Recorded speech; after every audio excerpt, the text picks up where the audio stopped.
I'm Carla, 32F, and for the last 3 years, I've been married to my now estranged husband, Evan, who's 35M. We've known each other for 5 years in total. We were those college sweethearts that everyone assumed would make it, you know? Met during our final year of university, dated all through the awkward postgrad years, and eventually got married. When we first started dating, it was that typical power couple dynamic. He was ambitious, driven, and had just started a tech company, while I supported him by taking care of things on the home front. It worked. At least, it seemed like it did. After we got married, he was doing well as a CEO of his own tech startup, and from the outside, we looked like the perfect couple, big house, nice vacations, you name it. But beneath the surface, things started to change. He became more distant over the last year or so. We weren't connecting like we used to. He was always working late or suddenly needed to go on business trips. There were times when he'd buy new clothes, but I wouldn't see him wear them. His phone was glued to his hand, and if I even glanced at it, he'd get defensive. Still, I never thought in a million years that he'd be cheating on me. It all started clicking when the small red flags I had been ignoring finally became too big to look past. Evan began staying out late more frequently, and when he was home, he was glued to his phone like it was a lifeline. I noticed how protective he became of it. He'd get jumpy if I even asked to borrow it. He started getting new clothes, but I never saw him wear them around me. He was also less affectionate, as if he had checked out of the relationship. The real turning point was when I started noticing odd charges on our credit card. There were dinners and hotel stays that I definitely wasn't a part of. I kept asking myself if I was just being paranoid, but my gut was telling me something was wrong. Then one night, I grabbed his phone when he left it on the counter to take a shower, and what I found confirmed my worst fears. There were texts from a girl named Dana. She was 27 and worked as an intern at his company. Their conversations were sickeningly romantic, as if they were some young couple who had just started dating. The affair had been going on for 8 months. When I confronted him, he didn't even deny it. He had the nerve to tell me that our marriage had been failing for a while, and that he'd felt neglected. This was news to me. I thought everything was fine. Sure, we had the usual marital ups and downs, but who doesn't? He said he was confused and didn't know how to end things with her or with me. But at that point, I had no confusion. I knew exactly what I needed to do. I was furious, and most of all, humiliated. How could he do this to me after everything we'd been through? All the sacrifices I made for him, for his career, for us. I spent weeks between crying my eyes out and being so angry I couldn't even think straight. But I knew one thing. I wasn't going to let him get away with this. I started gathering every bit of evidence I could. Screenshots of his texts, credit card statements, even photos of him and Dana that I found online. I consulted with a divorce attorney who advised me to document everything, and I did. I wasn't going to make this easy for him. After everything I'd done for him, I deserved better than this. And then, I came up with the perfect plan. I wanted him to feel the weight of his actions, to experience the humiliation and shame he had put me through. I decided to throw a surprise anniversary party. Only the surprise wasn't going to be a celebration, it was going to be the exposure of his affair. I invited both of our families, along with some close friends, making it seem like I wanted to mark the occasion of our 3rd wedding anniversary in a special way. I can't lie, it felt a little twisted, but after everything, I didn't care anymore. He deserved to be exposed. The day of the anniversary party arrived, and the house was filled with people. My parents were there, his parents, our siblings, and some close friends who had seen us as the ideal couple. Everyone was mingling and talking, unaware of what I was going to do. Evan showed up, oblivious to what was going on, smiling and acting as if nothing was wrong. I felt sick just looking at him, but I kept my cool. When the time came, I made an announcement. I thanked everyone for coming and then said I had a surprise. At first, Evan looked confused but didn't say anything. That's when I pulled out my phone and connected it to the big screen in the living room.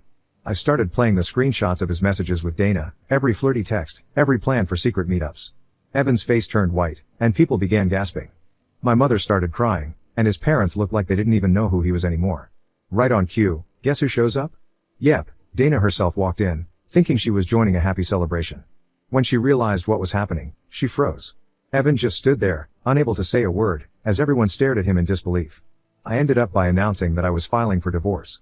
I didn't cry, I didn't scream, I just calmly said I was done, and I walked out of my own house, leaving him there to deal with the aftermath and my parents. My sister, Alyssa, was waiting for me outside, ready to take me home. As soon as we left, I blocked Evan on everything, my phone, social media, email, you name it. After leaving the party, I moved in with my sister, Alyssa. The first thing I did the next morning was file for divorce, citing infidelity. I had all the evidence lined up, so there was no way he could weasel out of it. Evan, of course, freaked out when he realized I was serious. He tried calling and texting, but like I said, I had blocked him on everything. He even showed up at Alyssa's house a few times, begging to talk to me. I refused. There was nothing left to say. He tried to downplay the affair, saying it was a one-time mistake and that he'd been confused. But 8 months of sneaking around with some intern isn't a mistake, it's a deliberate choice. I've already spoken with my lawyer, and we're moving forward with the divorce proceedings. He's contesting it now, of course, claiming that we can work through this and begging me to give him another chance. He even tried to tell me that his feelings for Dana weren't real, and that he had been going through some sort of midlife crisis. He swore up and down that he still loves me and wants to fix things, but I just don't see how that's possible. Honestly, I don't think I could ever look at him the same way again, much less trust him. I've made up my mind that I want out, but part of me is second guessing. I've invested so much into this relationship, into our life together, and I wonder if I'm making the right choice by walking away. Should I stick to my guns and finalize the divorce, or is there any chance at saving this marriage? Update 1. After the anniversary party, everything moved faster than I expected, and at the same time, it felt like I was stuck in slow motion. Evan tried to get in touch with me repeatedly, even showing up at Alyssa's place a few more times, but I refused to see him. I had made my decision, and I was sticking to it. I wasn't going to let him gaslight me into thinking this was just a one-time mistake or something we could easily move past. I pushed forward with the divorce as soon as possible. My lawyer was fantastic. She laid everything out for me and made sure I had all the evidence we needed to move things along. But, of course, Evan wasn't going to make it easy. He contested the divorce. He was dragging his feet, claiming he wanted to work things out and that he could change. Funny how someone who's been sneaking around behind my back for nearly a year suddenly wants to become husband of the year the moment he gets caught. Our biggest sticking point was, unsurprisingly, money. Evan's startup had taken off over the last couple of years, and though we had a decent prenup, the situation wasn't as straightforward as I had hoped. He tried to lowball me, offering me less than what I was entitled to, which wasn't surprising, but still hurt. It was like he was trying to punish me for exposing him. His lawyer kept delaying things, dragging the process out as much as possible, probably hoping I'd get exhausted and give up. But if there's one thing I've learned about myself, it's that I don't give up easily. His startup became the biggest point of contention. Evan claimed that because the company was his baby, I shouldn't have any claim to it. But I had supported him through all the tough times, emotionally and financially. I was there when he wasn't sure if it was going to succeed, and I was the one who encouraged him to keep going when things got tough. So yeah, I wanted my fair share, and I wasn't about to let him act like I hadn't played a part in his success. While the divorce was processing, word got out about the affair at his company. I'm not sure how it leaked, but I'd be lying if I said I wasn't a tiny bit satisfied. The news spread fast, and soon enough, people at work were whispering behind his back. It didn't take long for HR to get involved, especially when they found out Dana was an intern. There's always talk about power imbalances and inappropriate relationships in the workplace, and apparently, Evan's affair with Dana crossed several lines. She got fired a few weeks after the news broke, and from what I heard, it wasn't a quiet exit. Evan's reputation took a hit, too. Investors started to get skittish. No one wants to back a CEO with a scandal hanging over his head. It didn't help that his employees were losing respect for him. People were quitting, and morale was at an all-time low. His once booming startup started struggling, and for the first time, he wasn't looking like the golden boy anymore. I felt bad for Dana, even though she'd been sleeping with my husband. She was young, likely impressionable, and Evan had clearly taken advantage of that. As for me, I started to feel a strange sense of relief. The anger, the heartbreak, it was all still there, but once the divorce papers were in motion and I cut Evan off completely, I felt like I could finally breathe again. I wasn't trapped in a loveless marriage anymore, and the constant worry, the anxiety of wondering where he was or what he was doing, vanished. I started to focus on myself for the first time in what felt like years. I won't lie, there were dark days. There were moments when I questioned everything, from whether I'd been a good enough wife to how I missed the signs. I wondered if I had done something wrong. But every time I started doubting myself, I remembered the text messages and those late nights, and my resolve would harden again. He didn't just make a mistake, he made a series of choices to betray me. That wasn't on me. A few months passed, and while I wasn't actively looking for love again, I started casually dating. It felt strange at first, meeting new people, getting back out there. But it was a distraction, and it reminded me that I was still young and still had a lot to offer. I wasn't going to let what Evan did define me. Meanwhile, Evan was doing everything he could to win me back. He sent flowers to Alyssa's house, showed up with handwritten letters, as if that was going to change anything, and even enlisted some of our mutual friends to try and talk me into giving him another chance. They told me he was really sorry and that he had realized he'd made a huge mistake. Some even said things like, well, every marriage has its rough patches, and you've been together for so long, maybe you should consider counseling. But honestly, how many more chances was I supposed to give him? He didn't slip up once. He deliberately carried on an affair for 8 months, lying to my face every day. No amount of flowers or apologies could fix that. I stayed firm in my decision to move forward with the divorce, even though his attempts at reconciliation were getting more desperate. He showed up at Alyssa's house one night, drunk, banging on the door, demanding to see me. That was the moment I realized things were only going to get worse. I knew I had to stay strong, but it wasn't easy with him pulling these stunts. Some days, I even wondered if it would just be simpler to let him talk, to give in, if only to get some peace. But then I remembered the betrayal, the lies, and the way he made me feel like I wasn't enough. And every time, I stayed firm. Update 2. As the divorce dragged on, Evan's behavior started getting more and more erratic. It was almost like he couldn't accept that I was serious about leaving him. One night, after I had gone on, nothing serious, just trying to put myself out there, I noticed a familiar car parked down the street from Alyssa's house. It was Evan. He was sitting there, just watching the house. I was creeped out but tried to tell myself it was a coincidence, maybe he was just passing by. But then it happened again. And again. He wasn't doing anything overtly threatening, but the fact that he was following me made me feel uneasy. I didn't want to involve the police just yet, but I was starting to think that might be my next step. Every time I went out, I couldn't help but glance over my shoulder, wondering if he was watching. It was exhausting, emotionally and mentally. I told Alyssa, and she was furious, but I just didn't know how to handle it at that point. The drunk dials were another fun addition to my life. Around midnight, like clockwork, my phone would start ringing. I had blocked him, but he found ways to call from different numbers, burner phones, maybe? I'm not sure. Each call was the same, him slurring through some apology or begging me to give him another chance. I never answered, and eventually, I just turned my phone off at night to get some peace. But it was clear to me that he wasn't letting go. Then came the threats.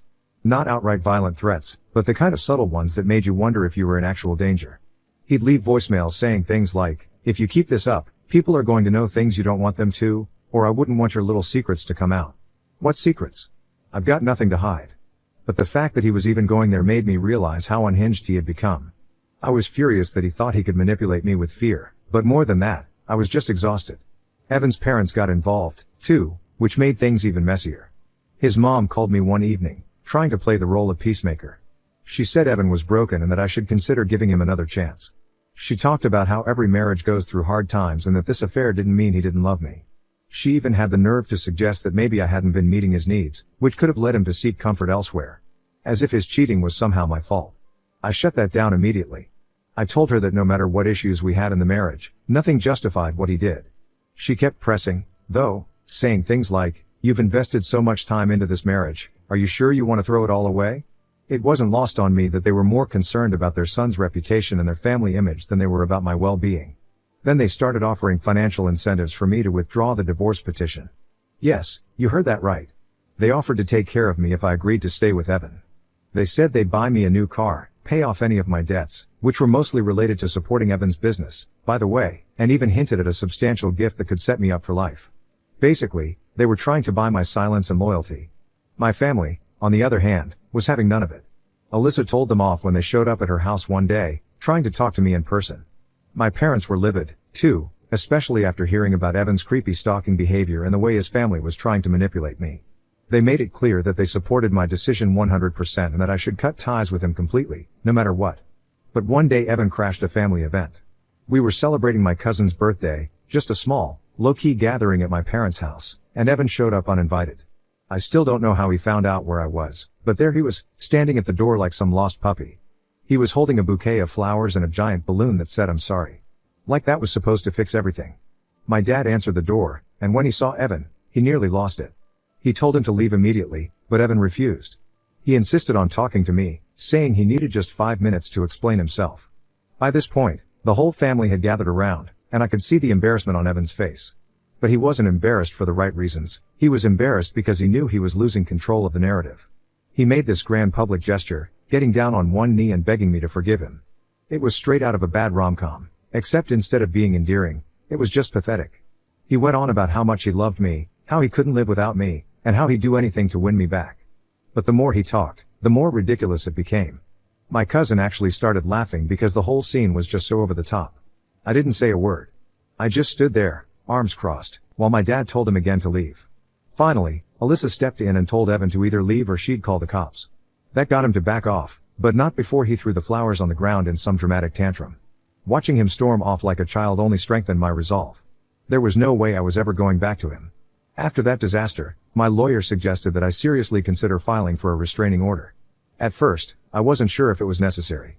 I mean, Evan hadn't been violent, just pathetic and stalkerish. But the more I thought about it, the more I realized that his behavior was escalating. He was trying to wear me down, To make me feel like I couldn't escape him. And if I didn't put up some boundaries now, who knew what he might try next? The divorce proceedings became more contentious, especially after the family event. Evan's lawyer started playing dirty, trying to drag out the process even more. But I wasn't going to give up. Meanwhile, Evan's company continued to suffer.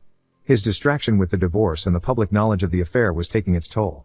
Investors were pulling out, especially after Dana got fired. Evan's golden boy image was officially tarnished, and it was only a matter of time before the whole thing came crumbling down. Update 3. One day, out of the blue, Evan's sister reached out to me. She's one of the few people in his family who never tried to guilt or pressure me into staying with him, and honestly, I've always respected her for that. She told me she was worried about Evan. His drinking had gotten worse, and he was becoming more unstable. Apparently, he'd started missing important meetings at his company and was on the verge of losing everything. His parents were concerned, too, but they didn't know how to help. She asked if I would meet with him, just once, for closure, because she was afraid that he was going to do something even more reckless if I didn't. I needed to get him to accept that our marriage was over. Plus, I figured if things went south, at least it would all be on the record with my lawyer. I agreed to meet him, but only in a public place, and only if Alyssa came with me. There was no way I was going to face him alone after everything that had happened. We agreed to meet at a mall in town. I picked the location because it was in a busy area, and I knew there would be plenty of people around if things got weird. Alyssa came with me for support, though she stayed in the background while I spoke to Evan. The moment I walked in and saw him sitting at a corner table, he looked terrible. He had lost weight, his hair was unkempt, and he had dark circles under his eyes. For a split second, I felt sorry for him. But then I reminded myself that this was all a result of his own actions. He was paying the price for what he did to me, and to himself. When I sat down, the first thing he did was apologize. Again. But this time, it felt different. He wasn't putting on a show like he had at the family event. He seemed genuinely broken. He begged for another chance, said that he had made the biggest mistake of his life, and that he didn't realize what he was losing until it was too late. He cried. Like, full-on sobbing in the middle. People were starting to stare, but I kept my composure. I had already seen this act before. Maybe the tears were real this time, but I wasn't moved by them. It was too late for that.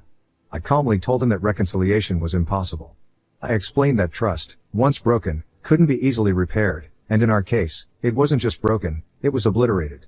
I told him I wasn't the same person anymore, and frankly, I didn't want to be with someone who had shown me so little respect and love. He didn't take it well.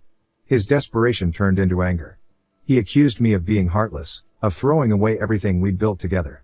He said I was overreacting and that people make mistakes all the time. He even had the nerve to say that maybe this was partly my fault because I hadn't been as attentive in the last year. That's when Alyssa stepped in. Alyssa, who had been quietly watching from a nearby table, stormed over and cut him off mid-sentence. She didn't yell, but she told him that I didn't owe him anything, not another chance, not forgiveness, and definitely not a conversation where he could blame me for his mistakes. She reminded him that he was the one who cheated, he was the one who lied, and he was the one who lost everything because of his own choices. Evan broke down. He started crying again, but this time it wasn't the same performative sobbing as before. This was the kind of crying that comes from realizing that you've truly lost everything. He said he didn't know how to live without me, that he had taken me for granted, and that he hated himself for what he had done. He admitted that his affair with Dana wasn't even about love, it was about ego. He liked the attention, the excitement, the thrill of having someone younger fawn over him. He said he thought he could have both, me at home and his fling on the side. But now, standing in front of me, he realized how wrong he was. For the first time in this whole ordeal, it felt like Evan was actually taking responsibility for his actions. But even then, it didn't change anything for me. His apology, while genuine, didn't erase the pain or the betrayal. It was too little, too late. I told him that I accepted his apology, but that didn't mean I was going to change my mind. I made it clear that we were done, and there was no going back. I was moving on with my life, and he needed to do the same. Alyssa and I walked out of, and as we left, I saw him still sitting there, head in his hands, completely broken. After that, I blocked his number for good. I deleted all traces of him from my social media and changed my phone number. I didn't want any chance of him contacting me again. I was done. Update 4. After our last meeting, Evan finally stopped contesting the divorce. I think that mall conversation broke him in a way nothing else could. He finally realized that no amount of apologies or promises would fix what he destroyed. My lawyer and I were able to negotiate a fair settlement fairly quickly after that. In the end, I got what I deserved, no more, no less. I made sure that I wasn't being taken advantage of, but I also didn't want to drag things out unnecessarily. His company had been struggling ever since the affair became public knowledge. He ended up selling a large portion of it just to keep things afloat, And while he's still working there in some capacity, it's clear his reputation took a major hit. I heard from a mutual acquaintance that he's no longer the golden boy of the tech world that he used to be. Karma, I guess. The divorce was finalized about 6 months ago. We signed the papers in separate rooms, and when I left the lawyer's office, it felt like the weight of the world had finally been lifted off my shoulders. It was done. 3 years of marriage, and 5 years of my life, officially over on paper. Walking out of that office. After the divorce was finalized, I took some time for myself. I started traveling a bit, visiting places I had always wanted to see but never had the chance to, because Evan had been too busy or uninterested. But life has a funny way of moving forward when you're not even paying attention. A few months after the divorce, I met someone. His name is David, fake name, and he's the complete opposite of Evan. He's kind, supportive, and more importantly, trustworthy. We met through mutual friends at a small gathering, and things just clicked. At first, I was hesitant to jump into anything serious after everything I'd been through, but David was patient with me. He understood my hesitation and let me take things at my own pace. What surprised me the most about being with David was how easy it felt. There were no mind games, no hidden agendas, just two people enjoying each other's company and building something real. He didn't care about my past, didn't judge me for what had happened with Evan. He was just happy to be with me for who I am, and that was a refreshing change. As for Evan, well, I've heard bits and pieces about him from mutual acquaintances, but we haven't spoken since the day we finalized the divorce. Last I heard, he's still focused on his company, trying to rebuild his reputation. He's not in a relationship, as far as I know, and I doubt he'll be jumping into anything serious anytime soon. Maybe he's taking time to reflect, or maybe he's still chasing his old habits. I don't really care at this point. There was a part of me that used to wonder how he was doing, especially in the months right after the divorce. I'd catch myself thinking about what he was going through, if he regretted everything, if he missed me. But those thoughts are long gone. Now, he's just a part of my past, a lesson in what I will never tolerate again. I don't feel anger toward him anymore. I just feel nothing. And honestly, that's the best feeling in the world. Now, I'm excited for the future. I'm excited to build a life with David and to continue growing into the person I was always meant to be. And if there's one thing I've learned through all of this, it's that happiness isn't something you wait for, it's something you create for yourself.